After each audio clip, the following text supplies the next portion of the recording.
You're listening to an Airwave Media Podcast.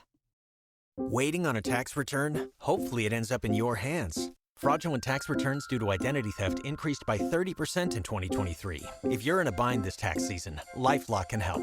Our U.S.-based restoration specialists are experts dedicated to helping solve your identity theft issues. And all LifeLock plans are backed by the $1 Million Protection Package. So we'll reimburse you up to the limits of your plan if you lose money due to identity theft. Help protect your information this tax season with LifeLock. Save up to 25% your first year at LifeLock.com/aware.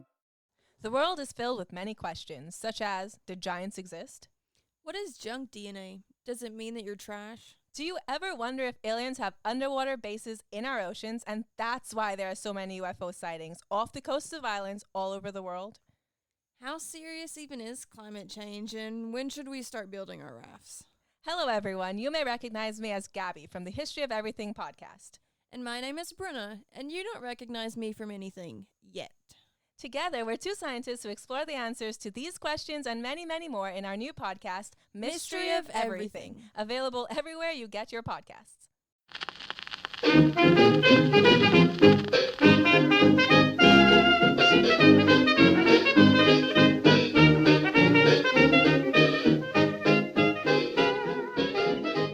Hello, delicious friends, and welcome to Who Did What Now, the history podcast that's not your history class, with me, your host, Katie Charlwood, history harlot and reader of books.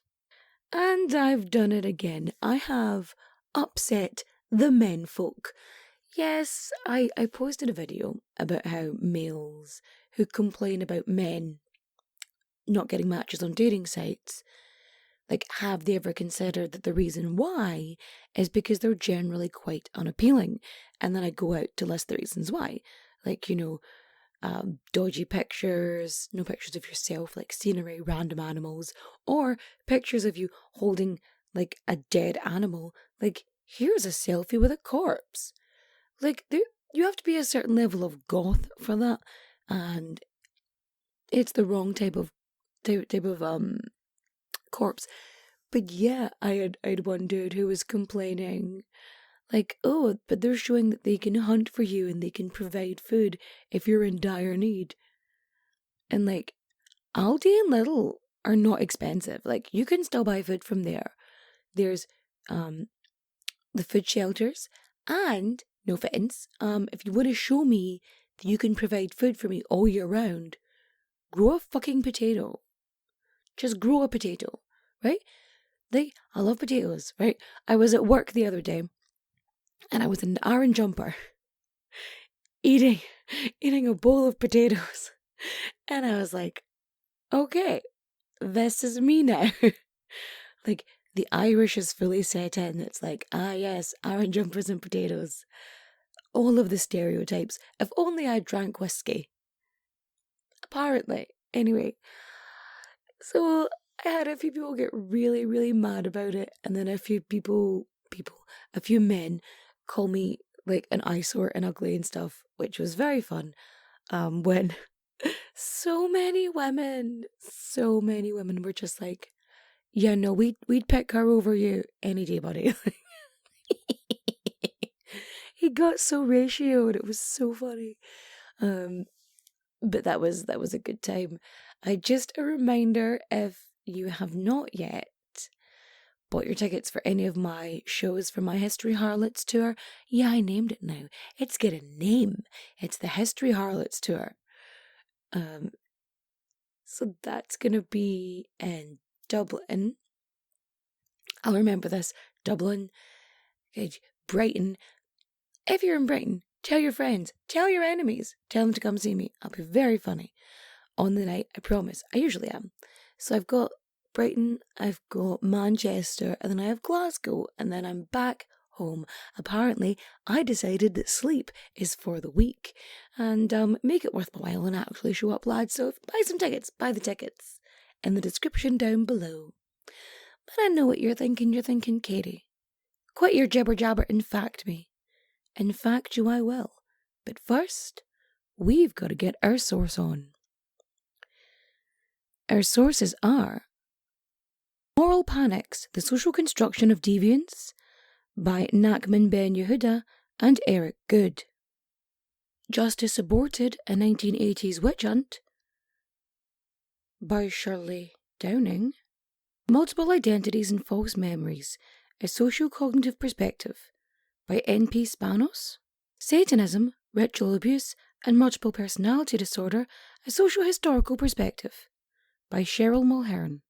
The Creation of Satanic Ritual Abuse by Susan L. Davis and Bet L. Bottoms. Michelle Remembers by Lawrence Pasdar. And Evil Incarnate, Rumors of Demonic Conspiracy and Ritual Abuse in History by D. Frankfurter. Are you sitting comfortably? Good. Then let's begin. Gather round, delicious friends, and let me regale you with this horrible tale. Of course it is. Of course it's bad. It's history. It's generally quite sad. That wasn't meant to be a rhyme, but we're just going to go with it. It's fine. Don't worry about it. Everything's okay. But yeah, the Satanic Panic. Now, panics, by definition, are unhinged. And I say this as someone with, an anxiety disorder who has panic attacks. Like, unhinged, right? And you could be forgiven for thinking that the Satanic Panic was just a cluster of religious nuts. People who are like super into Jesus being super against the devil. Again, you could be forgiven that. But it is so much worse and so weirder than you would think. Like the reasons why and how it came about and how it spread. I mean, it all starts with Henry VIII, really. Yeah. This is one of those domino effects in history where Henry VIII leads to the Satanic Panic in North America and why it's so prevalent there specifically. And so this, again, domino effect, leads to rumours of satanic ritual abuse and baseless conspiracy theories, with even the most logical and reasonable and who should be, rational of people, believing in these conspiracy theories. Now I've spoken about the backfire effect and things like that, how even when you present someone with evidence, if it goes against what they believe, they'll just dig their heels in harder and believe it even more, which is how we have Trump supporters. Now, reasonable human beings believed that daycare workers were performing ritual sacrifices with young children, and that some companies and corporations were agents of Satan. I don't know. I think somebody somewhere might have sold their soul to the devil in order to have a TV career, like Dan Schneider. But anyway, people all across North America were convinced that satanic cults were just all over Canada, the US, etc. Not just all over, but were widespread and were infiltrating all sectors of everywhere. People genuinely believed there was some sort of secret satanic cult infiltration, even though there wasn't one shred of evidence of any of this ever existing. Ever. This led to people going to jail. People served prison terms. They lost their jobs. Children suffered so much trauma. And the worst thing is, because everyone was so focused on this satanic concept, that there were children who were being hurt and abused. And the system wasn't looking for them or taking care of them because all the focus and the attention was on this. I mean, it's not like other countries in the world don't believe that there's a Satan thing. They do. Italy, I assume, it's pretty Catholic. Where the Spanish are, or at least where they invaded, pretty Catholic, all that kind of thing, right? But this is definitely another level.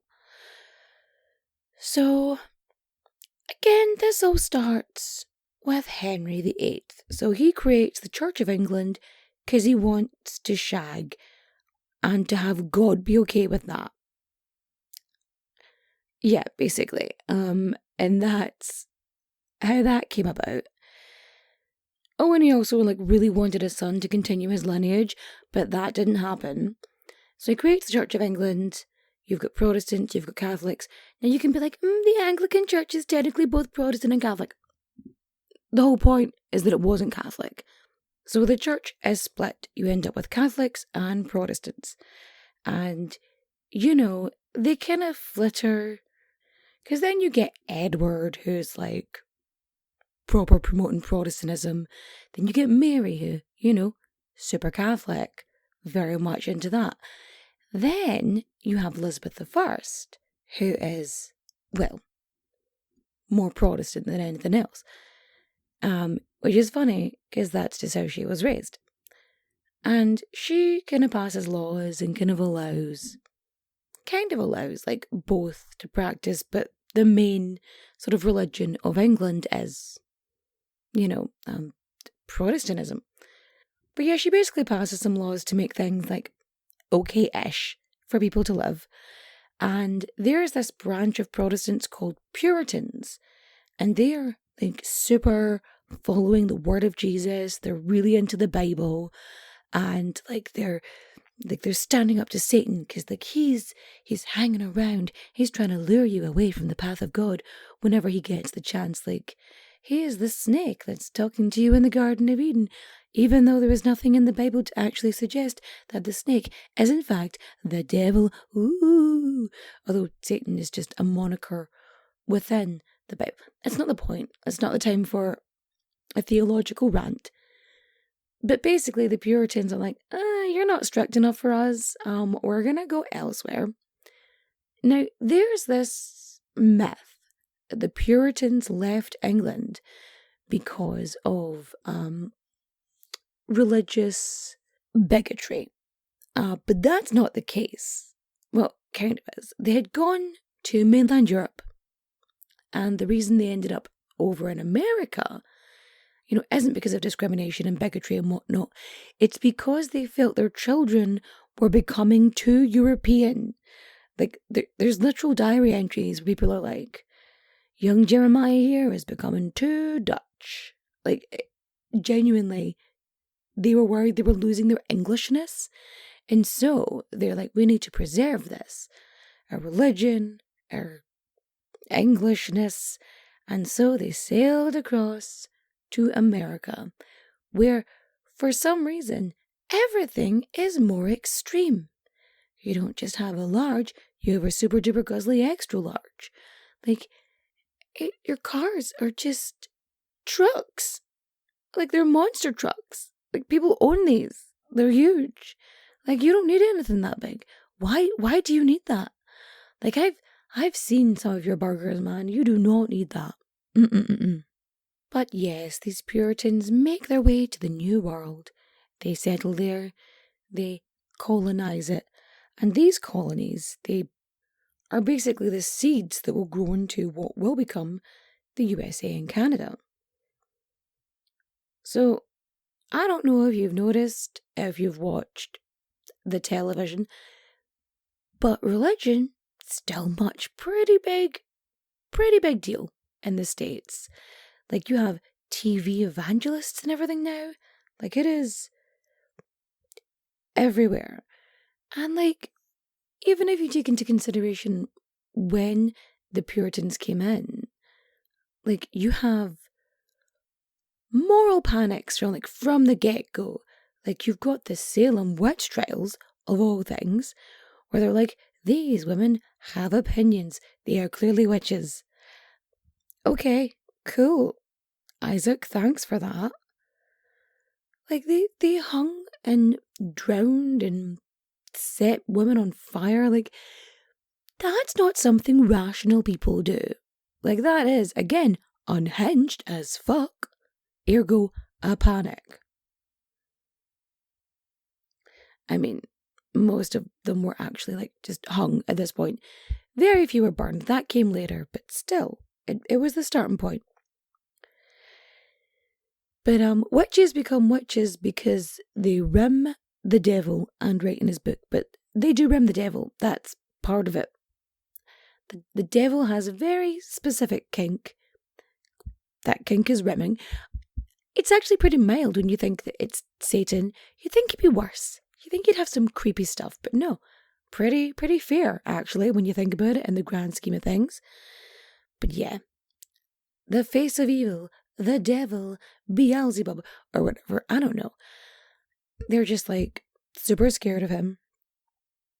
And this Christian sort of undertone just continues throughout the growth of the nation. And it gets to the point where people start rejecting this attitude, and it only really comes to fruition in like the mid-1900s. So by the time you get to the 1960s, 1970s, people are starting to reject their sort of boomer parents and this tight-lipped, stiff way of being. I mean, you've got things like 1969, the Summer of Free Love. You've got sort of all these breakaways from the structure that was before. You've got the civil rights movement happening. You've got like women's rights. It's all sort of burgeoning from here and building up. And so when these people start to become adults, by the time you get to like the late 70s and 80s, there's a lot going on, because you've got this break from what the traditional culture was, but you still have a lot of this religious undertone. Then, of course, media follows. So, in the early 70s, you've got The Exorcist, you've got Rosemary's Baby, and there was another one, the one with the spooky house, Amityville Horror. So you have these basic sort of demonic possession type movies all coming out one after another. And it just, it came at a really weird time when you think that in 1971, The Exorcist is released, like the novel, when 2 years earlier, Charles Manson's gang, his family, they had horrifically murdered Shannon Tate and other people. And then in the 70s, for some strange reason, a lot of serial killers, or the fact that people just actually started paying attention to serial killers. Transport, I feel, was a big player in this, but that's neither here nor there. But you've got Son of Sam, the Zodiac Killer, Jeffrey Dahmer, Ted Bundy, like the I-5 killers. Like there's loads happening. And around about the same time as well, the Church of Satan is established. So you've got Anton Bay, and he's got this Church of Satan, and he writes the Satanic Bible, which sounds bad, but the core tenets, the main point of it is don't be a dick. It's care about other people, be respectful, respect yourself, which is, kind of feels like what the Bible should be saying. I mean, it does. The Bible is just the Torah with DLC, and it does lead to what was it now? The New Testament, which for the most part is Jesus going, fight the power, make them break etiquette, make them break their own rules, stand up to authority, and also stop doing all this dodgy stuff and be nice to people.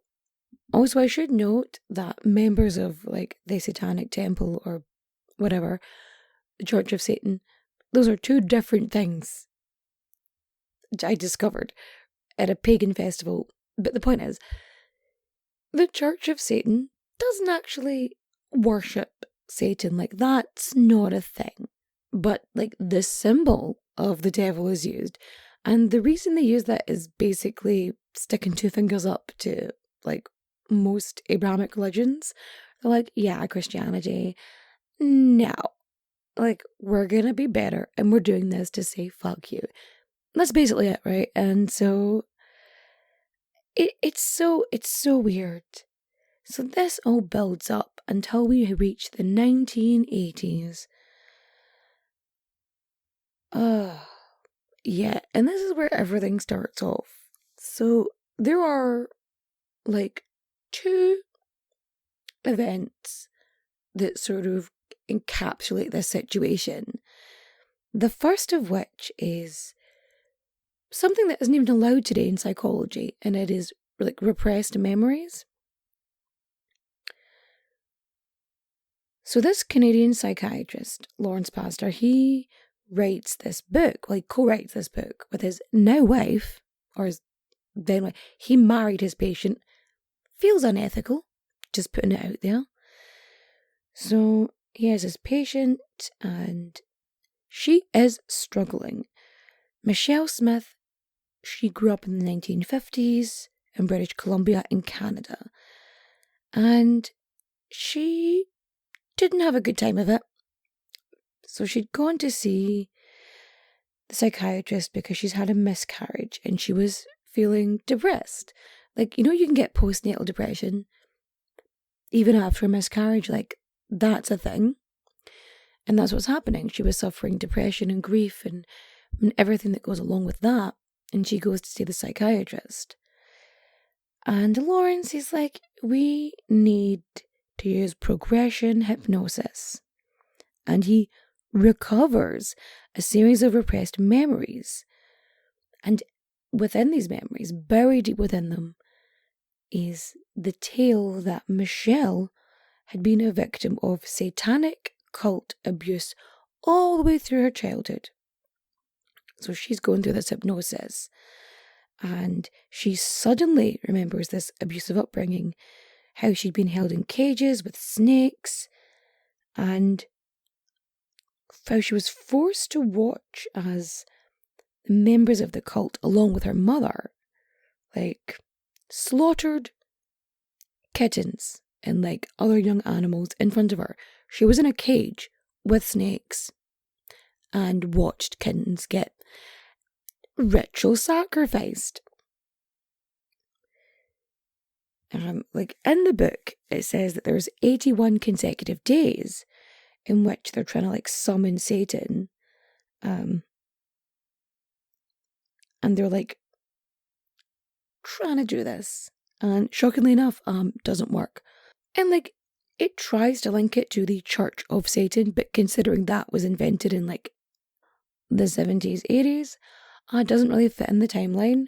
So if this is the 1950s, it's not really hitting the mark. So Michelle Smith claims that she manages to escape the satanic cult because she is personally saved by Mary and Jesus. I feel like we should all take this story with a pinch of salt. I'm just putting it out there. And she tells this story, and nobody thinks, that's a bit weird. There's no information regarding this, and you're saying Jesus, the Son of God, and the Virgin Mother Mary saved you from a cult. Physically. Oh, okay, Michelle, cool. Now, this, goes wild, because people, are just eating up this story. She ends up on, talk shows and stuff. It is madness. And the thing is, as well, Michelle believes that these are repressed memories. And there is this whole concept of if there are memories buried in your subconscious, they're repressed to protect you. There's not a lot of evidence for that, actually. But yeah, this type of therapy isn't actually used anymore at all, because it would use things like psychotropic drugs, it would use the power of suggestion, you can use very leading questions, and all in all, it kind of makes it a really bad, psychology, psychiatry technique.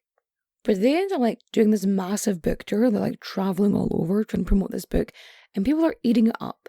And the media don't think to question any of this anywhere. No, okay then, that's fine. That's fine. Like, Lawrence even ends up like testifying in cases as a satanic cult expert. Like, it is wild. And this book inspires a bunch more books of like, oh, we were abused by the satanic cults. Like, keeps coming out. Like, all these copycats, one after the other. And more stories of satanic panic start popping up all over. And this leads us to the Cairn County case, or as I like to call it, the Cairn County witch hunt. So it's the early 80s, and Marianne Barber comes forward stating that her two granddaughters, well, are claiming that their parents, Alvin and Debbie Kewen, are abusing them. And not just like regular run-of-the-mill abuse, which I know is a weird thing to say, but yeah, like it gets weird. They're talking about how they're like hung from hooks from the ceiling, and they're like beaten with belts, and again, that one's actually a bit more typical. And these allegations, they were getting worse and worse and worse. They were escalating every time, and the McEwens, they're arrested. And naturally, they don't want to be arrested, so they ask their pals to be character witnesses for them. So Scott and Brenda, who are then accused of being part of a satanic cult sex ring, and that their two sons had also been victims. So like these kids are like interrogated without their parents, and the police are, asking them these big ridiculous questions, and they're basically agreeing to it. So then the McEwens, the Neffens, and then a bunch more of their pals, they're all arrested and charged with like child abuse. Even though there is, shockingly, absolutely no evidence to back this up. Like, there's no evidence. There are no injuries to the children. There's no ritual paraphernalia. There's not an adult witness anywhere, or at least, an appropriate witness. I'm not saying don't believe kids. Obviously, do believe kids. But, like, this is a very specific and weird, thing to be saying. The sheriff in 1985 claims that there were at least 76 other people who were involved in this satanic child molestation cult. Not satanic children, but a satanic cult that molests children. And that they are, not only molesting children, but, killing children and eating them. Cannibalism. Are we shocked cannibalism has come to the table? Granted, considering my content, no. Not at all. So many people are believing this, bizarre claims that a 10-man task force is put together in Cairn County. And the whole point of this task force is to uncover evidence of satanic abuse. So they're looking for blood rituals, missing murdered children, proof of cannibalism, all of this, that's on their agenda. But they don't find anything. They find nothing. This dedicated task force, specifically for this, finds zero. And it gets to the point that it's so weird because it's such a new crime. And even, the law, they don't know how to prosecute this. You've got attorneys that don't know what to do, you've got cops that don't know what to do. And the worst part is, amongst this, is there are clear, child abuse cases happening, but because they're so focused on this, people are slipping through the cracks. All because this was handled incorrectly from the get-go. It takes, a decade for the McEwens and the Neffens to actually get released, for the charges to be dropped, because people realised it wasn't a real thing. Like, it takes over 10 years for them to actually be released and to have those convictions overturned. Just 10 years. 10 years of their lives just gone because of this. But it wasn't the most famous sort of case of satanic panic. No. This leads us to one of the longest and most expensive criminal trials, like, ever in American history. The McMartin preschool trial. Basically, this is wild. It doesn't make any sense. The McMartin preschool was a preschool run by the McMartin family. It's not that complicated. This bit's the easy part. And this is in Manhattan Beach in California. And everything is going fine for this family-run business until 1983, when Judy Johnson, whose 3-year-old son, Matthew, he goes to the McMartin preschool. I keep wanting to call it play school, but he goes to the preschool. He's 3, and one day, Judy goes to the police saying her son has been sodomized by Ray Buckley. So, apart from the fact this is a very serious allegation, being a part of a royal family might seem enticing, but more often than not, it comes at the expense of everything else, like your freedom, your privacy, and sometimes even your head. Wondery's new podcast, Even the Royals, pulls back the curtain on royal families, past and present, from all over the world, to show you the darker side of what it means to be royalty. From icons like Grace Kelly, Oscar-winning actress turned Princess of Monaco, who the world saw as the ultimate good girl. She mastered playing a happy wife and mother, but beneath it all, she was desperately lonely. Grace spent her whole life working towards perfection, and it ultimately cost her her happiness. Or King Ludwig II from Bavaria. He was only 18 when his father died, leaving the crown to him and a duty to rule that he never wanted. He refused to lead, and used the funds from the royal treasury to further his extreme love of opera.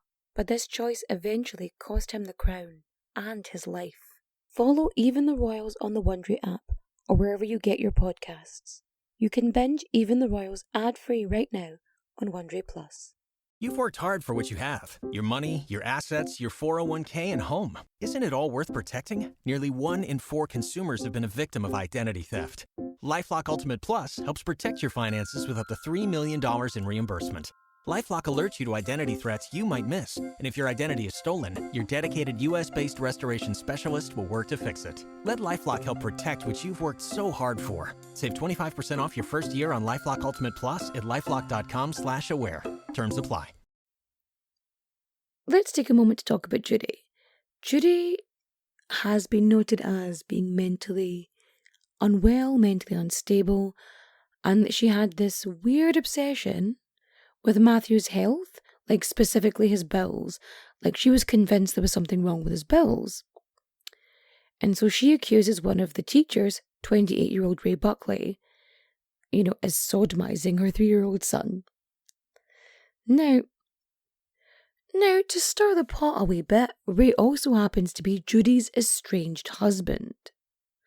Like, I don't think he's anything to do with Matthew, but like, he was married to Judy at some point.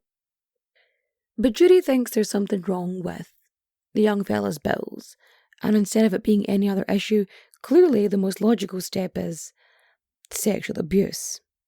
And she just starts, like, interrogating Matthew, and she's going on and on and on, and about his experience at nursery, and Matthew doesn't mention anything about Ray, about being mistreated. And Judy starts asking him stuff like, does he like to play doctors and give people injections? She gets on to the point where she's talking about, like, thermometers and rectal thermometers, and, like, has Ray ever, like, tested you, whatever. And she uses this as a jumping off point to be like, abuse.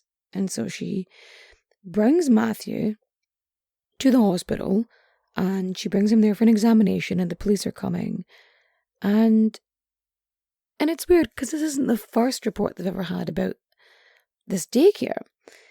And before there's even a medical examination happening, the police are like, we've got to get to the bottom of this. We've got to find out who's doing this to your boy. And they just hell for leather jump right in there.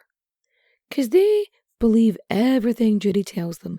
She's going on that he was tied up and they took photographs of him naked. And she's acting like this was all relayed to her by Matthew, when it wasn't. And they're just like, yeah, Matthew definitely told you this. We need to go in. See, Judy is then told to take Matthew to the Children's Institute International, where she's seen by an intern. I feel like if you're going to question a child about sexual abuse, that maybe an intern is not the way to start this scenario. But yeah, the intern is there and she's listening to Judy and is like, you must be right, ma'am. And just keeps that ball rolling. Like, there's no evidence of any abuse at all happening at this point. And the police are just like, let's get a warrant and start an investigation. I say that, they didn't even get a warrant, they just started an investigation. And in September 1983, Ray Buckley gets arrested. But like, they have no evidence. They have nothing on him. He's got no convictions. He's got a clean bill of health. And he gets, like, released pretty sharpish. But, of course, the court of public opinion starts playing into it. And the rumours spread. And Ray's a pretty chill guy. Like, he wears loose clothing. He doesn't wear underwear. Which I personally think is weird. Because I think everybody should have their ghoulies covered. Just keep everything safe and protected, lads. That's all I'm saying. So, no one really had much to say about Ray before this. They didn't think he was a bad dude by any stretch of the imagination. But after this, the rumour well is just turning and chugging. And that's the thing about the power of suggestion. It's powerful. And one thing leads to another, and next thing you know, you're accusing a man who has done nothing wrong of being a satanic paedophile. Although I don't know why being satanic makes it worse. I feel like it doesn't. I feel like if you're a paedophile, that's a bad enough label for anybody to have. You know? I feel like you can't get much worse. A Nazi paedophile. Fair, that's a weird one. Like, still, I don't think it makes it specifically worse. You know? But yeah, there's no evidence at all against Ray in any capacity. And I don't know how to explain the stupidity of the police force. But what they choose to do, instead of, you know, investigate, they go through the school records and send letters to every single parent who ever had a child in the McMahon daycare. Like, every single one. Like, that's about like 200 families. Like, that is wild. And every single one of them is getting this letter from the fucking police. And things just get from bad to worse, because in the letter, it says that Ray is suspected of child molestation. And they basically describe what he is accused of doing and to question the children about Ray doing these things. Now, I feel like I shouldn't have to state this, but that is leading information. And when you're asking questions about specific events, children, you know, you're leading them to this. And they're going to make stuff up. They might not even know they're making stuff up, but they are. And so the parents are asking questions about, like, had Ray taken photographs of them? Had he played games? Had he done stuff with them? And, like, when you phrase things in a creepy way, it becomes creepy. So all of these small children, like 3 years, 4 years under, are being questioned on very horrific things, stuff they don't even understand. And anything that could have been like an innocent game that they played can easily be misconstrued. And parents were told that, they needed to get the answers and to not accept no for an answer. Like, don't accept that this might not have happened. Like, force your children to provide the evidence that we require. Like, kids were rewarded for giving, like, the answers the parents wanted. They would get treats and rewards, and, it's unethical, to say the least. It feels also kind of illegal. The police are telling the parents to, like, document all of these stories, find out as much of everything, just, like, add it all up.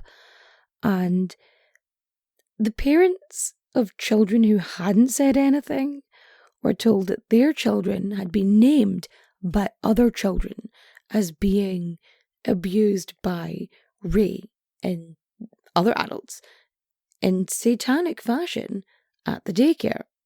And there was so much focus in getting this information out to the children that they were doing all of these, like, repressed memory techniques. Like, they were giving children trauma. Like, they were forcing them to do this. They would go into these therapy sessions, they would use special medications on them and ask them questions. And if the children, like, denied any abuse, if they said things, that they didn't want to hear, like, they were told they weren't being cooperative as their friends, they weren't helping out, they weren't being good. Like, in children, they want attention, they want acknowledgement, and they want to know they're doing good. And so they'll just start saying things that the adults want to hear because they're children talking to adults.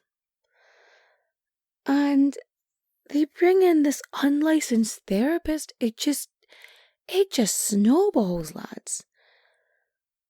Like, she's the one who invents the anatomically correct doll, and she's like, show us on the doll where he touched you. We all know the meme. We've all been there. No, we haven't all been there. Jesus, God, no. If you have, I'm sorry. I feel like this isn't the best episode to step into for the first time. Yeesh, no, I really hope you're doing well if that's the case. So it gets to the point that by the spring of 1984, so like from September all the way to spring, right, 360 children, it is announced, have been, abused, assaulted at the McMartin preschool. What's interesting, though, is that while this is happening, there's a political race going on. It's the re-election of the district attorney, and the current district attorney, Robert Philosopian, he is not doing well. He's behind in the polls, and he really needs to make his mark. He wants to get re-elected. And so he sees the McMartin case and he thinks, yes, absolutely, 100%. And regardless of the very little evidence towards it, he goes, fuck this for a game of soldiers, and launches his own independent investigation. So, issue is, the assistant DA, they had link with the Children's Institute. And it was the assistant DA who was suggesting strongly that the children go specifically to the Children's Institute. So this guy wants to get re-elected. There's this moral panic happening, and he just fuels the fucking fire.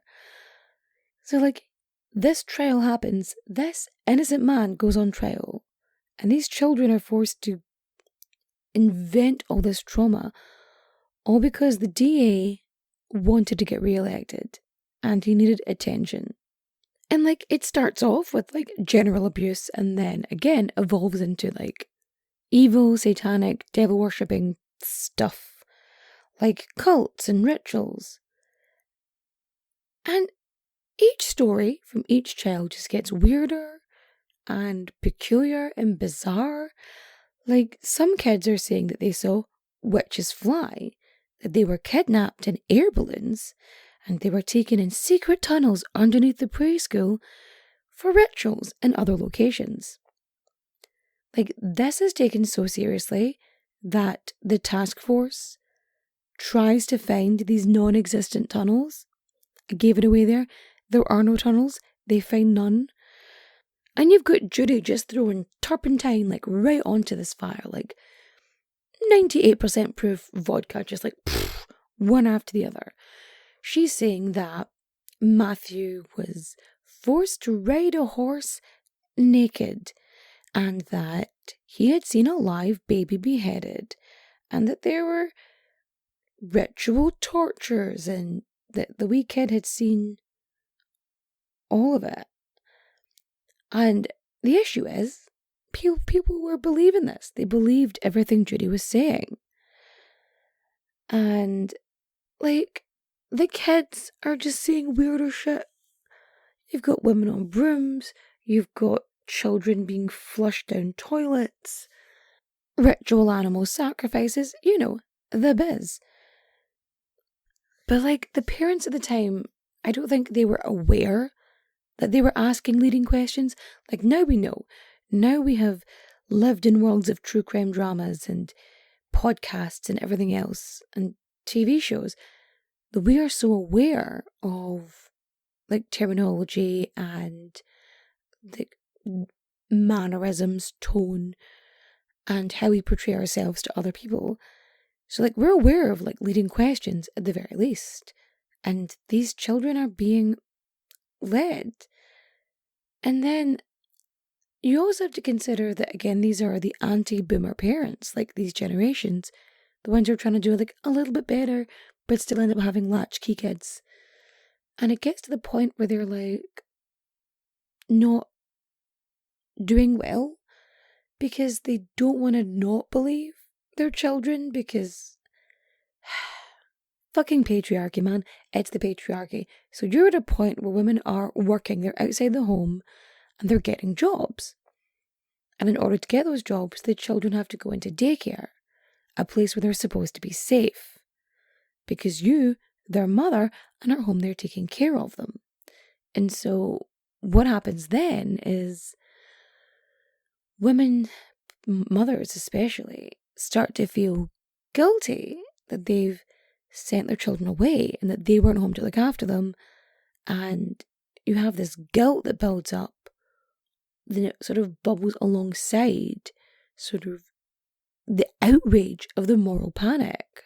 Like, these kids are telling parents what they want to hear at this point. This leads to 7 people being arrested in the McMartin case, and they are charged with 321 counts of child abuse involving 48 children. So, of the people arrested, like, you've got Ray Buckley, his sister Peggy, his grandmother, and his mum. So, like, other workers at the preschool as well, they were arrested, and there were 20 months of preliminary hearings. And during this, you've got children testifying, and their stories are getting, like, more imaginative and weird and wacky on the stand. Like, the lawyers themselves, they're just not at it because they're being bombarded with all this weird information, and they're just not doing super well with that. Because, like, trying to get a story out of a child, it's like trying to get a story out of someone with ADHD. You'll get the story if you keep them on track, but they will go round in a Jeremy Bermy, and it'll be very weird and wacky. But you'll get to the story in the end. They just won't tell it in any sort of linear sense. The case doesn't even make it to trial until 1987. Like, and during this time, there have been 40 part-time detectives, 1 full-time detective, 20 part-time social workers, 22 task force officers, 2 full-time social workers, and a partridge in a pear tree all assigned to this case. All of these people, over all of these years, looking for, like, the teeniest, tiniest scrap, this breadcrumb of evidence. And again, find zilch. There was not one single solitary, like, piece of evidence regarding abuse by anyone who was on trial. But that didn't matter because the trial was going ahead anyway. Like, in the end, by the time the actual trial gets, like, to the actual trial stage, only 11 children end up testifying. Like, it all revolves on those weird interviews by the Children's Institute. It did not end well. It did not end well. The DA's office is embarrassed, there is no convictions, and Ray Buckley is actually cleared of 52 out of 65 counts, and he ends up freed on bail. Like, at this point, he'd been in jail for 5 years. Everyone else had been acquitted at this point, but, like, he was still there, and he gets pulled in for a second trial, which he gets retried on 6 of the 13 counts that he was, like, acquitted for. And this second trial ends up with a hung jury because they can't agree, because some people are reasonable. The case, I'm sure you'll be surprised, is eventually closed, with all the charges against him dismissed. And this is like the 90s at this point. Well, how would I put this? The majority of people who were, like, around, like, part of the Satanic Panic, most of them are dead at this point, like, because older generations really, like, pushing it in. Like, there's not a huge amount there. And things kind of get worse for Judy Johnson, because Judy is diagnosed with paranoid schizophrenia in 1984. Because, like, she gets questioned in, like, the preliminary hearings, and she starts acting up. She is just, like, not coping well, and people are clear that something is amiss, and that's where she gets diagnosed, and they realize she has a very serious mental illness. She's got schizophrenia, and this whole case is based on her paranoid delusions. Somebody went to jail for this. And a few other things fed into the Satanic Panic as well. You had rock music, all because some wee killer had an AC/DC shirt on. And then people were, like, playing records, LPs backwards, trying to find secret messages. And, like, if you're doing that, like, you're going to hear what you want to hear. I don't care. Because it's all gibberish. It means nothing. There's a scene in that 70s show where they're playing records back and, like, don't you hear it? It's, like, satanic, evil stuff. And Fez is there going, in my language, this means I want to sex your monkey. Which, fairly racist, let's go there. But also, it's like, yeah, you hear what you want to hear. Like, it doesn't mean anything. And so you've got, like, all of these people who are, like, into rock, and they're blaming it for, you know, causing stuff as if people just aren't shitty anyway. And you've got games like Dungeons and Dragons. They're like, clearly it's evil. It has dungeons and dragons, the two main foes of Christianity. Math and imagination. I know, right? Like, how will people ever get through life? Oh, yeah. It probably doesn't help that the Night Stalker, Richard Ramirez, was, like, a big AC/DC fan. I mean, you can't choose your fans sometimes, but also, maybe not a horrific serial rapist and murderer. Just disown them. That's fine. Like, people were freaking about the Ouija board again, even though, as I've said before, it's a parlor game. Like, people are seeing stuff everywhere. Like, at one point, they're blaming Scooby-Doo. Like, they think Scooby-Doo is too sort of occult, even though there's not actually any ghosts in it anywhere. It's always Old Man Smithers, the creepy janitor. Like, it's always that. Who would have got away with it too if it weren't for you meddling kids? And the Satanic Panic, it doesn't just go away. It just fades away slowly over time until it finally disappears. But yeah, thus ends our story about the Satanic Panic, which sometimes I feel is going to have a resurgence because of all the weird shit people are doing in history. They say it doesn't repeat. It does, just like worse than before, apparently. But anyway, recommendation time, I guess. So for listening, because we're getting close to April actually, is you need to listen to God's Favourites podcast. Melissa is amazing. You'll love her. Like if you like Titanic or Charles Lightoller and other cool people, it's the podcast for you. So much on Charles Lightoller, which is so good. So good. For reading, I'm going to go with Wild Irish Women by Marion Broderick. And for watching, you know what I've gotten into again? Agatha Raisin. I have been watching so many episodes of Agatha Raisin. It's a cozy murder mystery. She's in the Cotswolds. She has fancy bags. It's good fun. It's good fun for everybody. Now with that, I'm going to bid you good night. Adios. Au revoir. Auf Wiedersehen, my friends. Bye-bye.